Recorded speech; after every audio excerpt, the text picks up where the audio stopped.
আমরা আমাদের বরিশালে যে বৃদ্ধাশ্রমের চৌকিগুলো আছে সেগুলো প্রতি বছরই উড়াসে ধরে, সার পোকা বলি বা উড়াস বলি, এগুলো উড়াসে ধরে।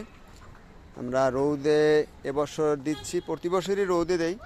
গত বছর আমরা এই চৌকিগুলা প্রায় 70টা চৌকি আমরা নিজেরা বানাইছিলাম, নূতন অনেক ভারী কাঠ দিয়ে, যে কাঠ দিয়ে সমিল থেকে আমরা কাঠ কিনে মিস্ত্রি দিয়ে বানাইছিলাম, কিন্তু উড়াসে ধরে।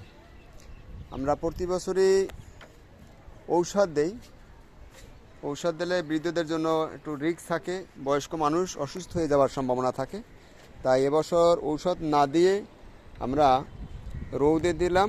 রৌদে দেওয়ার পরে এখনও উড়াস মরে নাই, উড়াস আছে, যার জন্য আমরা আর একটি ব্যবস্থা নিলাম যে বুলার মেশিন দিয়ে আমরা বাতাস দেব, বাতাসের সাথে এই সার পোকাগুলো যেন বের হয়ে আসে, পড়ে যায়। এই জন্য আমাদের আজকে এই বুলার মেশিনের দিয়ে